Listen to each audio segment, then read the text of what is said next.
नमस्कार दोस्तों, आप सभी दोस्तों का आपके अपने YouTube चैनल पर एक बार फिर से स्वागत है। दोस्तों आज की इस वीडियो में आपको हम बताने वाले हैं रेलवे स्टैटिक जीके जो अभी एस.के. झा सर के द्वारा जो इसकी वॉल्यूम 3 लॉन्च की गई है, उसके प्रैक्टिस सेट नंबर 13 और 14 को हम इस वीडियो में डिस्कस करने वाले हैं। इसलिए आप वीडियो को अंत तक जरूर देखिएगा। साथ ही दोस्तों आप इसकी PDF भी प्राप्त कर सकते हैं। आपको क्या करना होगा कि हमारे डिस्क्रिप्शन बॉक्स में टेलीग्राम ग्रुप का लिंक दे रखा है, जहां से जुड़ करके आपकी इस वीडियो की PDF भी प्राप्त कर सकते हैं। तो दोस्तों आज की इस वीडियो को शुरू करते हैं। आज का जो पहला प्रश्न हमारा होगा, बहुत ही बड़े प्रश्न दोस्तों, देखिए क्या रहा है। सिंधु घाटी सभ्यता में के निम्न में से किस स्थल को सबसे पहले खोजा गया था? तो दोस्तों जो सिंधु घाटी सभ्यता थी उनमें से जो पहला स्थल था वो कौन सा स्थल था जिसे सबसे पहली बार खोजा गया था? तो दोस्तों देखिए आपके पास ऑप्शन है मोहनजोदड़ो, दूसरा है हड़प्पा, तीसरा ऑप्शन है लोथल, चौथा ऑप्शन कौन सा हो गया? कालीबंगा। तो दोस्तों इन चार ऑप्शन में जो हमारा ऑप्शन हड़प्पा हो जाएगा, ये प्रश्न का आंसर होगा। यानी कि सिंधु घाटी सभ्यता में हड़प्पा जो स्थल था ये सबसे पहले बार खोजा गया था। दोस्तों आप बात करते हैं सिंधु घाटी सभ्यता की, तो इसकी खोज किसने की थी? तो 1921 ईस्वी में राखल दास बनर्जी के द्वारा इसकी खोज की गई थी। किसके द्वारा? तो राखल दास बनर्जी के द्वारा इसकी खोज की गई थी। आप इसे नोट भी कर सकते हैं। साथ ही दोस्तों ये जो है सिंधु घाटी सभ्यता को हम लोग कांस्य युगीन सभ्यता भी कहते हैं और एक नगरीय सभ्यता थी। ठीक है, इस प्रकार दोस्तों, और इसको हम एक अन्य नाम भी कहते हैं, जैसे आद्य ऐतिहासिक काल को सब सिंधु घाटी सभ्यता को क्या बोलते हैं? आद्य ऐतिहासिक काल के नाम से भी हम लोग जानते हैं। ठीक है दोस्तों, आप इसे याद रख सकते हैं। दोस्तों बात करते हैं लोथल की, तो लोथल क्या था? सिंधु घाटी सभ्यता में यह एक बंदरगाह था। ठीक है, ये क्या था? एक बंदरगाह था सिंधु घाटी सभ्यता में। और दोस्तों कालीबंगा में क्या हुआ था? तो यहाँ से जुते हुए खेत जो है उसकी अवशेष मिलते हैं। कहाँ से? कालीबंगा से मिलते हैं। तो इस प्रकार ऑप्शन नंबर हमारा बी हो जाएगा। यानी कि सिंधु घाटी सभ्यता जो है हड़प्पा, ये पहला स्थल था जो खोजा गया था। यानी कि ऑप्शन नंबर बी इस प्रश्न का आंसर होगा। अगला प्रश्न देखते हैं दोस्तों क्या कह रहा है। कह रहा है कि उस युग्म का चयन कीजिए जो सुमेलित नहीं है। तो इनमें से कौन सा ऐसा युग्म है जो सुमेलित नहीं है? यानी कि 3 ऐसा ऑप्शन होगा जो सुमेलित होगा, लेकिन एक ऐसा ऑप्शन होगा जो सुमेलित नहीं होगा, यानी कि मैच नहीं करेगा, तो हमको चूज करना है।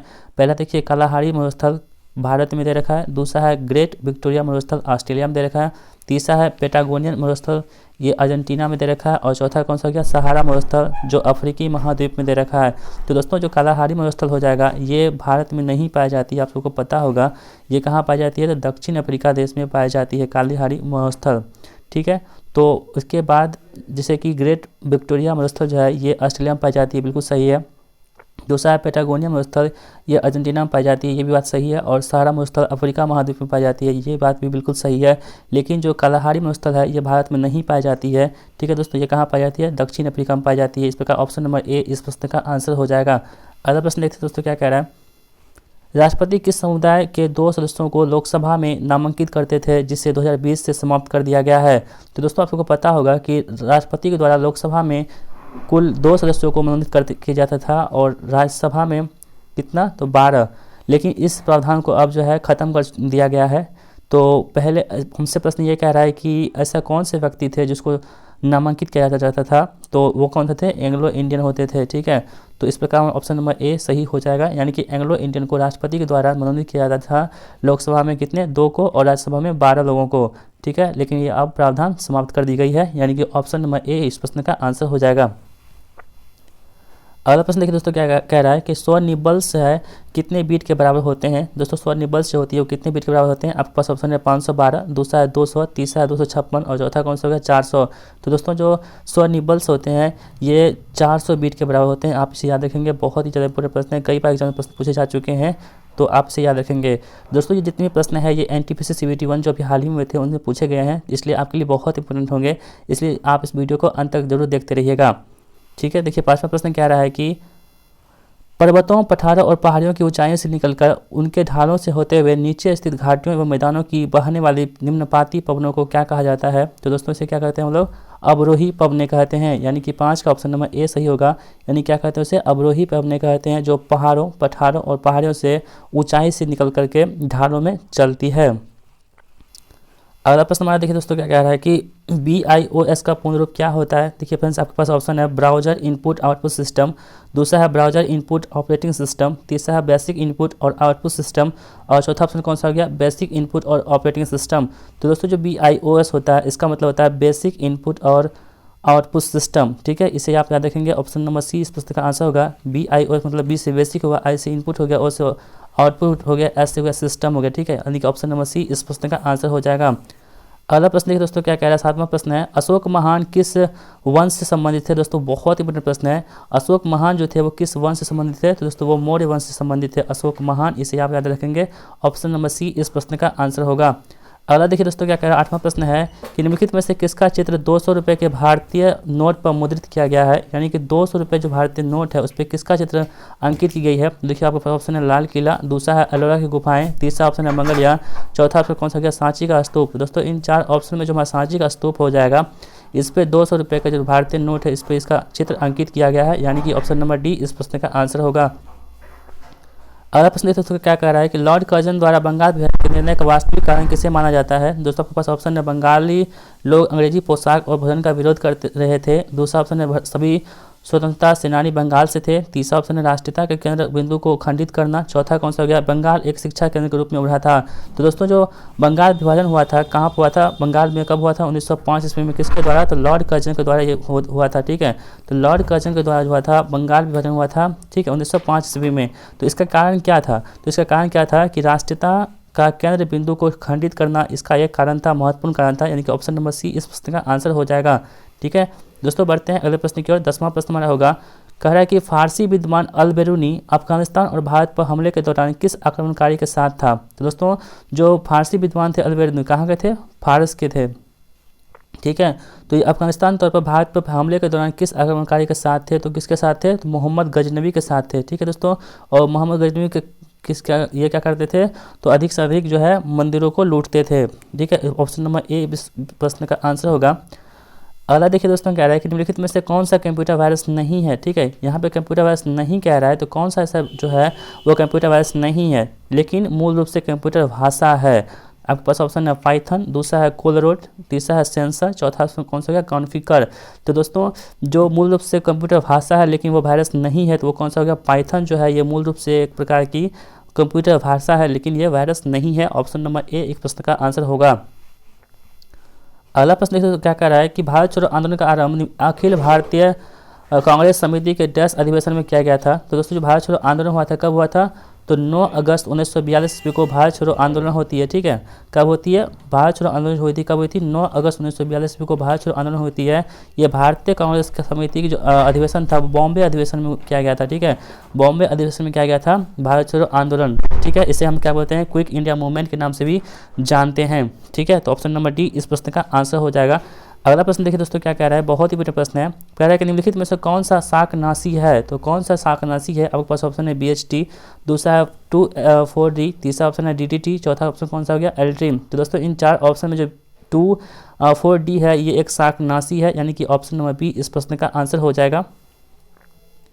अगला देखिए निम्नलिखित में से कौन सा दर्रा पश्चिमी घाट के शिखर पर स्थित है जो मुंबई को पुणे से जोड़ता है। दोस्तों बहुत ही बड़ा प्रश्न है, जो पश्चिमी घाट का शिखर है वो मुंबई को पुणे से जोड़ता है वो कौन सा दर्रा है, ठीक है। तो आपके पास देखिए ऑप्शन कौन सा है, तमन्नी घाट दर्रा, दूसरा ऑप्शन है अम्बा घाट दर्रा, तीसरा ऑप्शन है भोर घाट दर्रा, चौथा कौन सा हो गया, असीरगढ़ किला दर्रा। तो दोस्तों इन 4 ऑप्शन में जो भोर घाट दर्रा हो जाएगी ये इस प्रश्न का आंसर होगा, यानी कि भोर घाट दर्रा जो है ये पश्चिमी घाट के शिखर पर स्थित है जो मुंबई और पुणे को जोड़ता है, ठीक है। ऑप्शन नंबर सी इस प्रश्न का आंसर होगा। अगला देखिए क्या कह रहा है, आगरा का लाल किला किस मुगल सम्राट का द्वारा बनवाया गया था।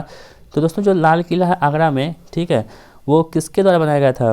तो लाल किला कहाँ पे है, दिल्ली में भी स्थित है, ठीक है। लाल किला जो दोस्तों कहाँ पे है, तो दिल्ली में स्थित है लाल किला और आगरा में भी स्थित है।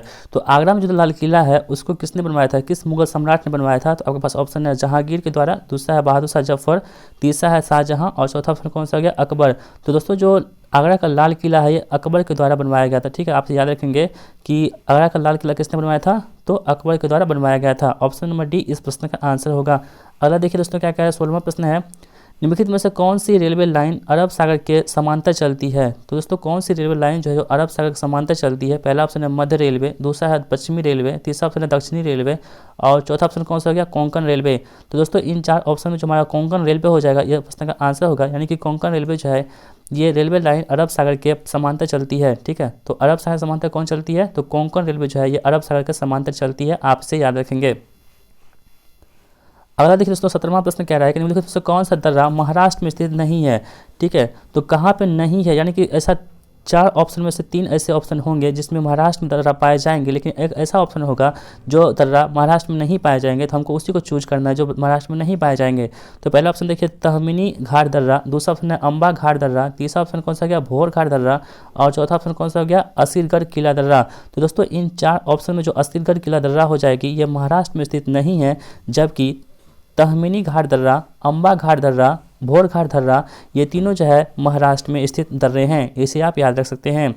अगला देखिए दोस्तों क्या कह रहा है, 18वां प्रश्न कह रहा है कि हड़प्पा सभ्यता की मुहरों पर निम्नलिखित में से कौन सा पशु अक्सर देखा जाता था। यानी कि दोस्तों जो हड़प्पा सभ्यता थी उसके जो मुहर थे उस पर सबसे अधिक जो है किस पशु को देखा गया था। तो पहला ऑप्शन है बैल, दूसरा है शेर, तीसरा लोमड़ी, और चौथा ऑप्शन कौन सा गया हिरन। तो दोस्तों इन 4 ऑप्शन में जो बेल हो जाएगा हमारा ऑप्शन नंबर ए इस प्रश्न का आंसर होगा, जो हड़प्पा सभ्यता की मुहरों पर देखी जाती थी अक्सर। ठीक है, और 19वां प्रश्न देखिए दोस्तों क्या कह रहा है कि भारतीय संसद के प्रत्येक सदन को बुलाने और सत्रावसान करने का अधिकार किसे है। तो दोस्तों जो भारतीय संसद है, ठीक है, भारतीय संसद किससे मिलकर बना होता है, तो संसद लोकसभा, ठीक है, राज्यसभा, लोकसभा, राज्यसभा और राष्ट्रपति से मिलकर बना होता है भारतीय संसद। ठीक है, तो प्रश्न कह रहा है कि भारतीय संसद के प्रत्येक सदन को बुलाने और सत्रावसान करने का अधिकार किसे है। ठीक है, तो किसको बुलाने का अधिकार है, तो पहला ऑप्शन है मुख्य चुनाव आयुक्त को, दूसरा ऑप्शन है उपराष्ट्रपति को, तीसरा ऑप्शन है प्रधानमंत्री को, और चौथा ऑप्शन कौन सा हो गया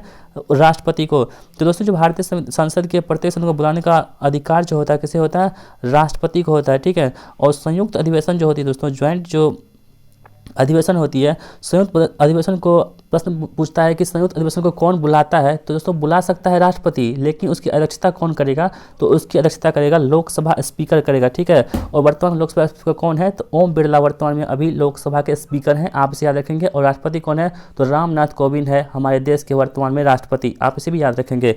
ठीक है, अगला देखिए दोस्तों आज की इस प्रैक्टिस सेट का अंतिम प्रश्न होगा, यानी कि प्रैक्टिस सेट नंबर 13 का अंतिम प्रश्न होगा, एशिया प्रशांत क्षेत्र में निम्न में से किस देश के पास सबसे बड़ी घरेलू संचार उपग्रह प्रणाली है। यानी दोस्तों एशिया महाद्वीप का जो है सबसे ऐसा कौन सा देश है जिसके पास सबसे अधिक घरेलू संचार उपग्रह प्रणाली है। तो पहला है नेपाल, दूसरा है बांग्लादेश, तीसरा ऑप्शन है श्रीलंका, और चौथा ऑप्शन कौन सा गया अपना देश भारत। दोस्तों आपको ऑप्शन देखकर ही पता चल रहा होगा कि सबसे अधिक जो है संचार उपग्रह किस देश में स्थित है, तो भारत अपने यानी कि अपने देश में स्थित है, यानी कि ऑप्शन नंबर डी इस प्रश्न का आंसर हो जाएगा। सेट नंबर 14 का पहला प्रश्न देखिए दोस्तों क्या कह रहा है कि निम्न में से किसका संबंध भारत में हुई श्वेत क्रांति से नहीं है। ठीक है, तो किसका संबंध जो है भारत में हुई श्वेत क्रांति से नहीं है कह रहा है। ठीक है, पहला देखिए अमूल, दूसरा है नॉर्मन बोरलॉग, तीसरा ऑप्शन कौन सा हो गया आनंद, और चौथा ऑप्शन कौन सा हो गया डॉक्टर वर्गीस कुरियन। तो दोस्तों इसमें जो नॉर्मन बोरलॉग हो जाएगा ये श्वेत क्रांति से संबंधित नहीं है। ठीक है, जबकि अमूल, आनंद और डॉक्टर वर्गीस कुरियन जो है ये श्वेत क्रांति से संबंधित है, यानी कि दूध उत्पादन से संबंधित है। कौन कौन सा, अमूल जो दोस्तों दूध का प्रोडक्ट है ये कंपनी है, आनंद भी कंपनी है, डॉक्टर वर्गीस कुरियन भी कंपनी है, लेकिन नॉर्मन बोरलॉग जो है ये कृषि से संबंधित है। ठीक है, तो आप इसे याद रखेंगे कि नॉर्मन बोरलॉग जो है ये इसका आंसर हो जाएगा, यानी कि श्वेत क्रांति से संबंधित नहीं है, कौन सा नॉर्मन बोरलॉग आंसर हो जाएगा। अगला देखिए दोस्तों क्या कह रहा है कि भारतीय संविधान का अनुच्छेद 371 किस राज्य को विशेष राज्य का दर्जा प्रदान करता है। तो दोस्तों आप सबको पता होगा अभी 370 जो था ये जम्मू कश्मीर को विशेष राज्य का दर्जा प्रदान करता था, जिसे अब इसे हटा दिया गया है, लेकिन 371 प्रश्न में कह रहा है कि 371 जो है वह किस राज्य को विशेष राज्य का दर्जा प्रदान करता है। तो पहला ऑप्शन देखिए नागालैंड दे रखा है, दूसरा है सिक्किम, तीसरा ऑप्शन कौन सा गया असम, और चौथा ऑप्शन कौन सा हो गया अरुणाचल प्रदेश। तो दोस्तों जो 371 है ये असम राज्य को विशेष राज्य का दर्जा प्रदान करता है, यानी कि ऑप्शन नंबर सी इस प्रश्न का बिल्कुल सही जवाब हो जाएगा।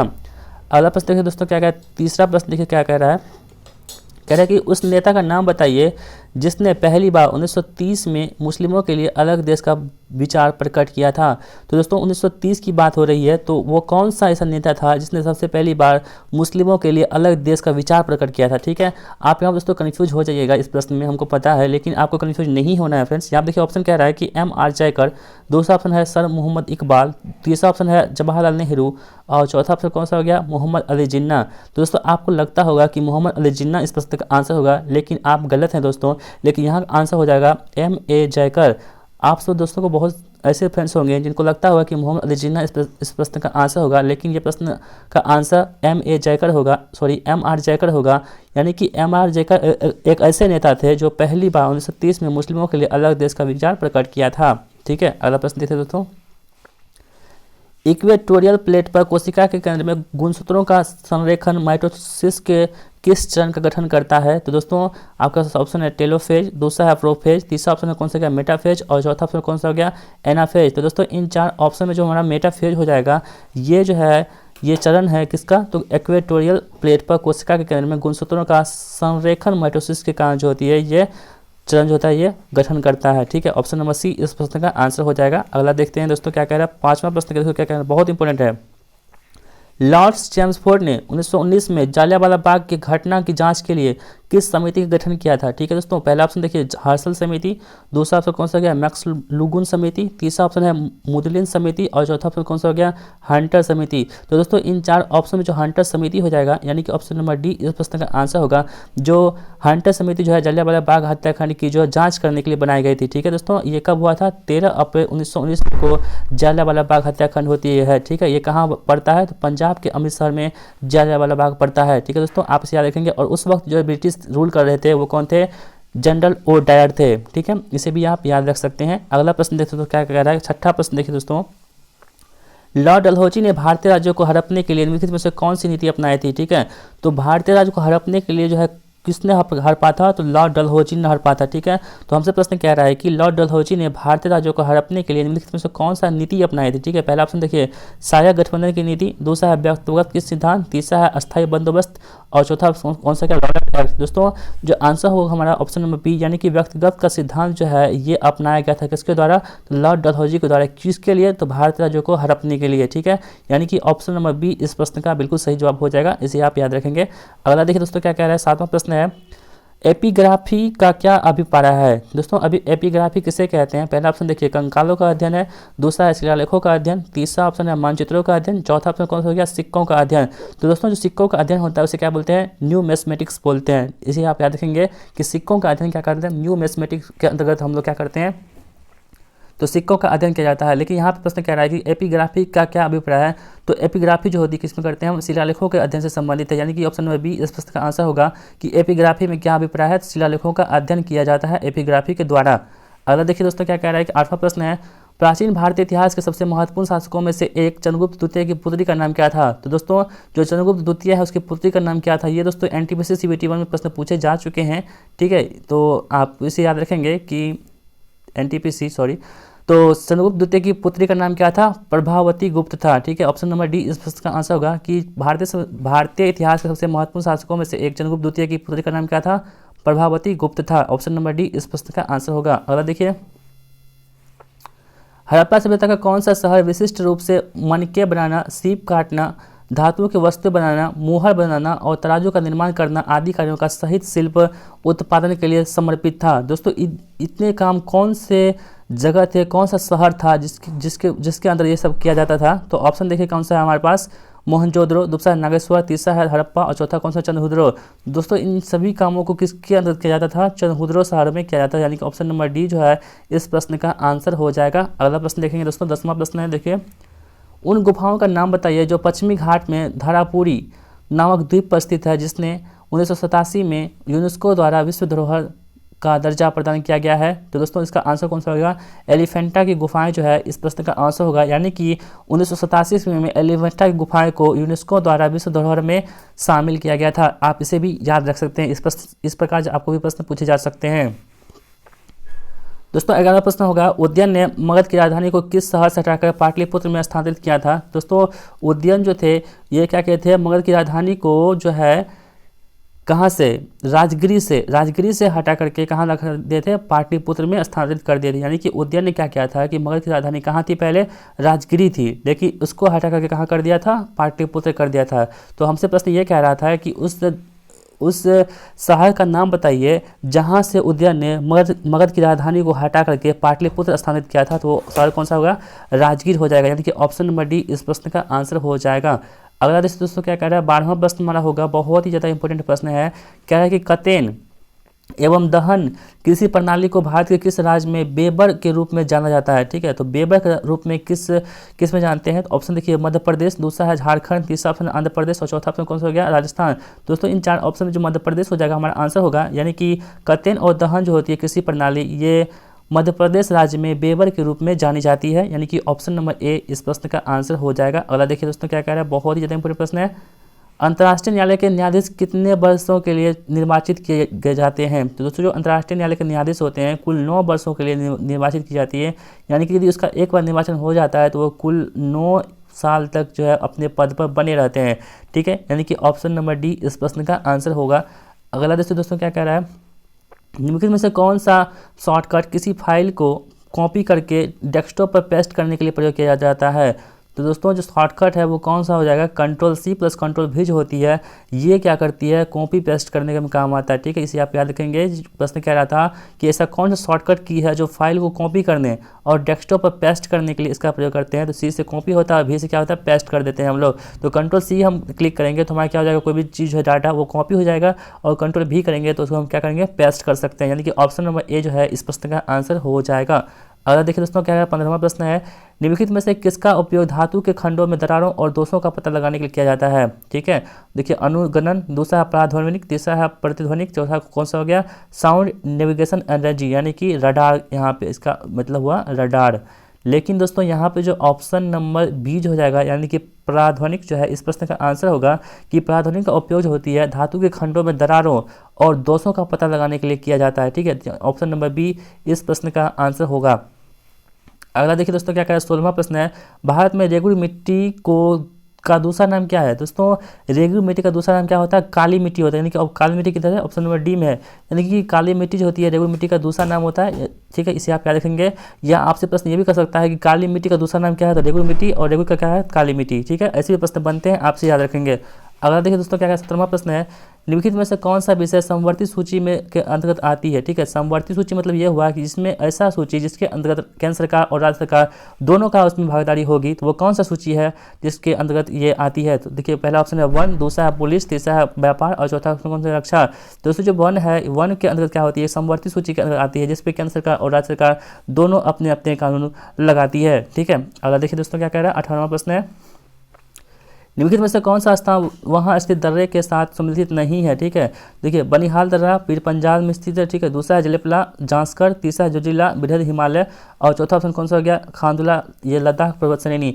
दोस्तों ये सभी सही है, लेकिन जो सही नहीं है वो उसको हमको चूज करना है, यानी कि जलेपला जो हो जाएगा ये गलत हो जाएगा। ठीक है, जलेपला दर्रा कहाँ पे स्थित है दोस्तों, तो जलेपला दर्रा कहाँ पड़ता है, सिक्किम में पड़ता है। कहाँ पे, सिक्किम में पड़ता है। आप याद रखेंगे कि जलेपला दर्रा कहाँ पड़ता है, तो सिक्किम में पड़ता है। ठीक है, वही बात करते हैं बनिहाल कहाँ करते हैं, जम्मू कश्मीर में। कहाँ पे दोस्तों, बनिहाल दर्रा कहाँ पाई जाती है, जम्मू कश्मीर में पाई जाती है। और जोजिला कहाँ पाई जाती है दोस्तों, तो जोजिला भी पाई जाती है जम्मू कश्मीर में। ठीक है, जोजिला दर्रा कहाँ पाई जाती है, जम्मू कश्मीर में।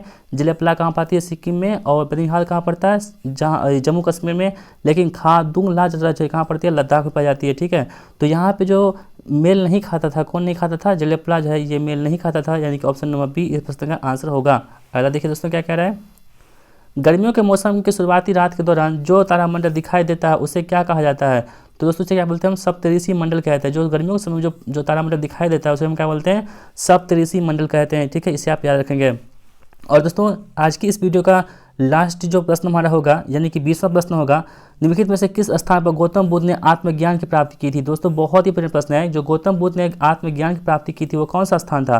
पहला है कुशीनगर, दूसरा है लुम्बिनी, तीसरा है बोध गया, चौथा कौन सा हो गया, सारनाथ। तो दोस्तों जो गौतम बुद्ध ने आत्मज्ञान प्राप्त की थी, कहाँ पे क्या प्राप्त की थी, तो बोध गया में प्राप्त की थी। ठीक है, यानी कि ऑप्शन नंबर सी इस प्रश्न का आंसर होगा।